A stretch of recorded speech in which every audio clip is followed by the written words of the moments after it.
Depois da morte de um Papa, como é que fica a sucessão? Como é que são os trâmites legais na Igreja Católica?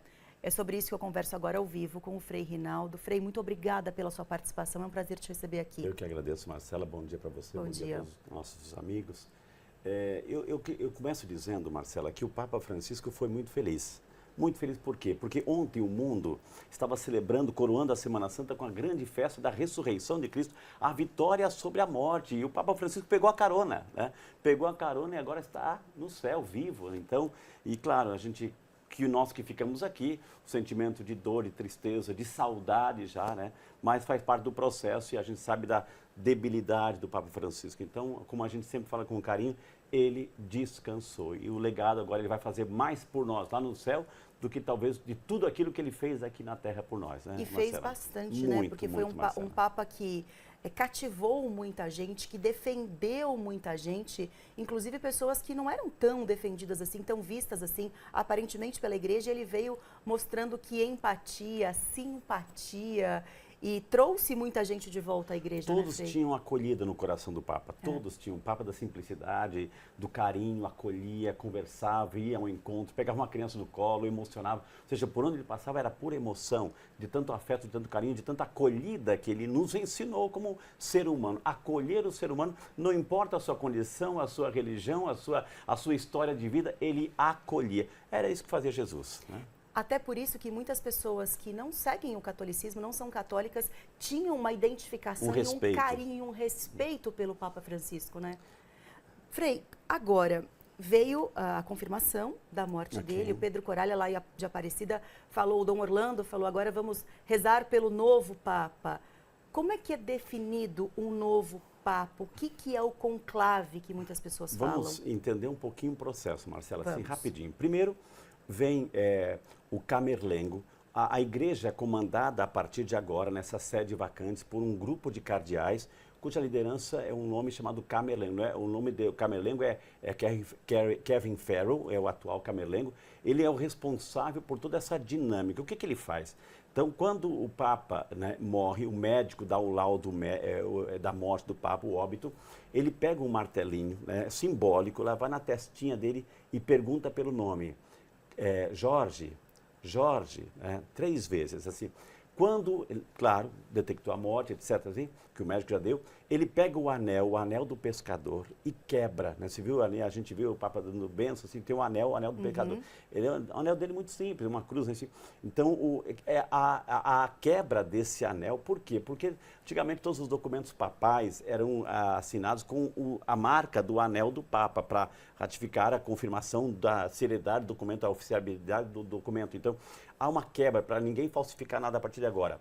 E ali é decretada a sede vacantes e começa o Camerlengo, junto com esse grupo de cardeais, começa a preparar o conclave até a eleição do próximo Papa.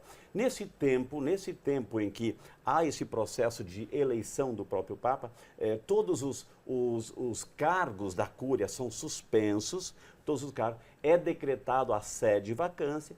E aí, claro, todo o processo de preparação do conclave, né, que é onde os cardeais, né, com menos de 80 anos de idade, geralmente são em torno de 120, que vão lá fazer esse processo fechados, enfim, na Capela Sistina, no famoso Michelangelo. Então, todo o processo, primeiro a avaliação da igreja, da realidade mundial, enfim, um balanço da conjuntura mundial e também eclesial. E aí, claro, começa o processo de votação, né? O processo de votação, um Papa é eleito com pelo menos 2/3 dos cardeais presentes, os cardeais votantes. Já que são 120, mais ou menos uns 80 é suficiente. Cada eleição, cada votação, cada rodada de votação que é feita, Marcela, aí não sai o Papa, então se coloca um produto químico ali e se queima esses votos. E a expectativa do mundo, né, aquela chaminézinha, a fumaça branca, né? Então, quando sai a fumaça preta, etc., uma fumaça mais escura, então ali, ou seja, não saiu ainda. Não definiu. Não definiu. Então, um processo ainda de votação, de conversa, etc., interno, até que sai o novo Papa com 80, contado voto por voto, em voz alta, enfim, lá dentro. Os cardeais não podem usar celular, não podem usar assistir televisão, é fechado. Mesmo. Conclave, né? Tanto é que quando fecha a porta, assim, ó, o responsável diz, saiam todos, né? Saiam todos da sala, ou seja, todos que não são imprensa, etc., só ficam os cardeais. E aí, quando o Papa é eleito, né? Eleito, assim, não se coloca nenhum produto nos votos, se queima os votos e sai aquela fumaça branca, e aí vem a confirmação, assim, Habemus Papa. Ele usa uma roupa branca e geralmente o cardeal mais velho, né, o cardeal mais velho do grupo ali, abre aquela janela, ele já está com a roupa branca e ele fala, anuncia para o mundo inteiro, Habemus Papam, ou seja, temos um Papa. E ali o novo Papa, né, antes da eleição, pergunta assim, ó, que nome que o senhor gostaria de ser chamado, né? O Bergoglio, Jorge Bergoglio, né, recebeu o título aí, quis ser chamado de Papa Francisco. Então, ele é colocado um nome, ele mesmo escolhe o nome, e esse nome vai acompanhar agora o seu ministério em todo. Então, aí abre-se a janela, esse cardeal mais antigo fala Habemus Papa, e de repente aí aparece o novo Papa, que dá a primeira bênção, Urbi et Orbi, ou seja, para o mundo, para Roma e para todo o mundo, assim, a primeira bênção papal. Né? Quantos candidatos ao papado? Tem um número máximo, um número mínimo? Como é que é essa questão dessa, vou falar eleição, como é para a gente entender melhor, como é que é feito isso? Então, como eu disse, são cardeais com menos de 80 anos. Todos? Em torno de uns 120 que vão ficar lá nesse conclave, esses cardeais, entre eles, geralmente entre eles, enfim, que são eleitos ali. Então, para a eleição, pelo menos 2/3 desses 120, dá uns 80 e poucos votos. O Papa Francisco era argentino. Argentino. Existe grandes chances, o que o senhor pode nos dizer, assim, teremos um possível Papa latino novamente, um brasileiro, pode ser? Não? Quais são as nossas chances nesse sentido? Todos os que estão lá, Marcela, tem chance. Todos que estão lá. É claro que, enfim, tem toda uma situação de análise de conjuntura, enfim. Foram poucos aqueles que saíram de Roma, ou seja, na história, nós temos, assim, de Pedro, né, o primeiro Papa, até Francisco, 266 papas, assim.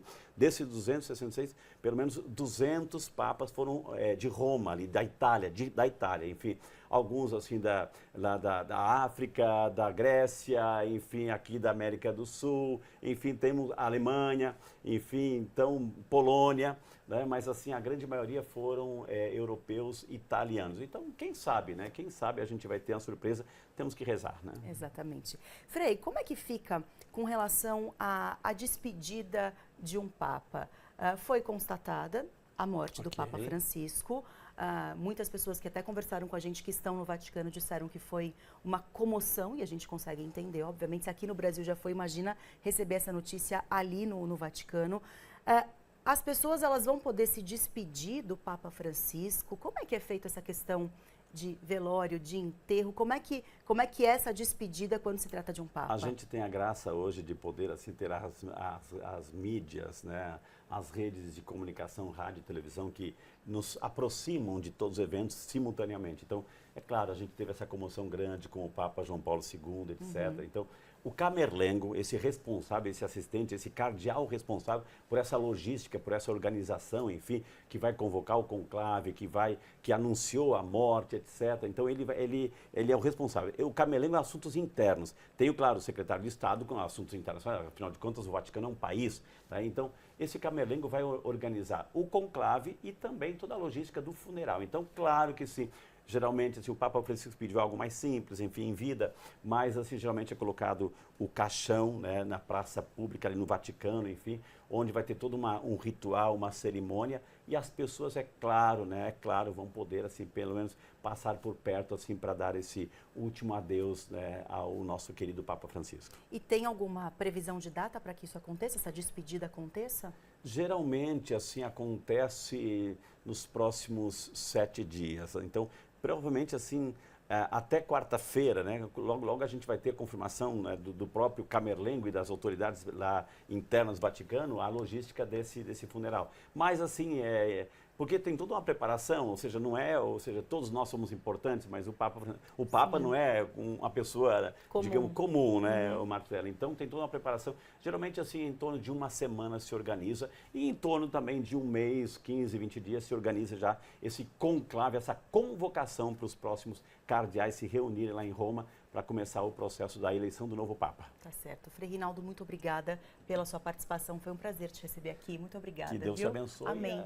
E possamos, assim, nós nos unirmos cada vez mais. Sempre foi o desejo do Papa Francisco, essa acolhida, essa oração, um homem de fé e de oração. Então, possamos nos unir em torno também dessa causa e rezar agora pela Igreja e pelo nosso novo Papa, que vai ser eleito com a graça de Deus. Amém. Muito obrigada mais uma vez, viu? Deus Boa abençoe. semana para o senhor. Amém.